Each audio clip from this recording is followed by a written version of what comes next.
اعوذ باللہ من الشیطان الرجیم، بسم اللہ الرحمن الرحیم۔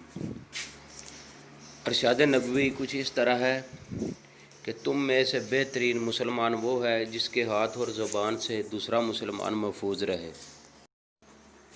اوس اور خزرج کی 5ویں سیریز میں ہم خوش آمدید کہتے ہیں۔ آپ لوگوں سے گزارش ہے ہمارا چینل سبسکرائب کریں اور نیچے موجود بیل آئیکن پر کلک کریں۔ ہماری ویڈیو کو اپنے دوستوں کے ساتھ شیئر کریں تاکہ آنے والی ویڈیو آپ تک بر وقت پہنچتی رہے۔ ابو سعید خدری رضی اللہ تعالیٰ عنہ بیان کرتے ہیں، رسول اللہ صلی اللہ علیہ وسلم نے فرمایا کہ سب سے افضل جہاد وہ ہے کہ کسی ظالم بادشاہ کے سامنے انصاف کی بات کہنا۔ حدیث کا نمبر 4011، کتاب ابن ماجہ۔ 5 ارب باغ سے مکان کی طرف آنے والے رستے پر نمودار ہوئے اور کعب نے ان کی طرف اشارہ کرتے ہوئے کہا، دیکھو وہ آ رہا ہے، تمہیں اس سے بات کرتے ہوئے ذرا تدبر سے کام لینا چاہیے۔ اوس اور خزرج کو ایک طویل جنگ نے تھکا دیا ہے اور ان کے کئی سرکردہ لوگ در پردہ مسالت کے لیے کوشاں ہیں۔ مجھے ہمیشہ اس بات کا اندیشہ رہتا ہے کہ اگر ان کی لڑائی ختم ہو گئی تو وہ کسی دن ہمارے خلاف متحد ہو جائیں گے۔ ہمیں کسی فریق کو بھی اس قدر آزاد نہیں کرنا چاہیے کہ وہ مایوسی اور بے بسی کی حالت میں اپنے دشمن سے مسالت کرنے پر آمادہ ہو جائیں۔ ہیرا اور اس کے ساتھیوں کو قریب آتے دیکھ کر یہودی خاموش ہو گئے۔ ہیرا کی داڑھی کے نصف بال سفید ہو چکے تھے، تاہم اس کے بھاری جسم اور باروب چہرے سے تندرستی اور توانائی تھی۔ اس کا دایاں بازو کوہنی کے اوپر سے کٹا ہوا تھا اور پیشانی اور گال پر پرانے زخموں کے نشان تھے۔ اس کے بائیں ہاتھ میں ایک مضبوط لاٹھی تھی۔ باقی 4 افراد، جن میں سے 2 کی عمر 15 اور 18 برس کے درمیان معلوم ہوتی تھی اور 2 ہیرا کے ہم عمر، تلواروں سے مسلح تھے۔ یہ لوگ کعب کے اشارے سے یہودیوں کے قریب بیٹھ گئے اور کعب نے ان کے سامنے بیٹھتے ہوئے کہا، ہیرا، میں حیران ہوں کہ تم امن کے دنوں میں بھی مسلح آدمیوں کے پیرے میں گھر سے باہر نکلتے ہو۔ ہیرا نے جواب دیا، میرا خیال ہے کہ حالی ہاتھوں کے مقابلے میں تلواریں امن کی بہترین ضمانت ہو سکتی ہیں۔ ایک یہودی نے کہا، احتیاط بری چیز نہیں۔ پرسوں بنو خزرج کے 3 آدمی ہتھیار بند شہر میں پھر رہے تھے۔ کعب نے کہا، ہیرا، شمون کو شکایت ہے کہ تم نے اس سے بد عہدی کی ہے۔ میں چاہتا ہوں کہ تم آپس میں صلح کر لو۔ ہیرا کا چہرہ غصے سے تمتما اٹھا۔ اس نے قہر آلود نگاہوں سے شمون کی طرف دیکھا اور کہا، میں نے اس کے ساتھ کوئی بد عہدی نہیں کی۔ شمون نے کہا، جناب، اس نے میرا قرض ادا کرنے کی بجائے اپنے گھوڑے کہیں باہر بھیج دیے ہیں۔ ہیرا نے شمون کے بدلے کعب کی طرف متوجہ ہو کر کہا، جناب، میں نے اس کا قرض ادا کرنے سے انکار نہیں کیا، صرف چند ماہ کی مہلت مانگی ہے۔ شمون نے کہا، اگر تم اپنے گھوڑے دوسروں کے ہاتھوں بیچنا چاہو تو میں تمہیں مہلت کیوں دوں؟ میں اس دن کا انتظار کیوں کروں جب تم اپنا باغ، جانور اور گھر کا تمام اثاثہ بیچ کر کہیں بھاگ جاؤ؟ ہیرا خون کے گھونٹ پی کر رہ گیا اور کعب نے فوری مداخلت کی ضرورت محسوس کرتے ہوئے کہا، شمون، تمہیں ایک معزز آدمی سے اس طرح بات نہیں کرنی چاہیے۔ میں ہیرا کو جانتا ہوں اور مجھے یقین ہے وہ تمہارے ایک ایک درہم ادا کرے گا۔ ہیرا نے شکایت کے لہجے میں کہا، میں نے جو رقم اس سے لی تھی اس سے 3 گنا سود ادا کر چکا تھا اور یہ کہتا تھا کہ اگر میں اسے اپنے 8 بہترین گھوڑے دے دوں تو بھی صرف سود کی بقایا رقم ہی پوری ہو سکے گی، اور میں یہ چاہتا تھا اس کا پورا حساب چکا دیا جائے۔ پچھلے دنوں شام میں گھوڑوں کی بہت مانگ تھی، اس لیے میں نے گھوڑے وہاں بھیج دیے تھے۔ کعب نے کہا، اگر تمہارا یہ خیال تھا کہ شمون تمہارے گھوڑوں کی قیمت کم لگاتا ہے تو یہاں کسی اور کے ہاتھ فروخت کر دیے ہوتے۔ ہیرا نے کہا، اگر وہ تمام گھوڑے میرے اپنے ہوتے تو میں شاید یہی کرتا، لیکن ان میں میرا بھتیجا عاصم بھی حصہ دار تھا اور وہ انہیں یہاں بیچنے کی بجائے شام لے جانے پر مصر تھا۔ اس کے اصرار کی وجہ یہ تھی کہ ہمیں اسلحے کی بے حد ضرورت تھی۔ عاصم شام میں گھوڑے بیچنے کے بعد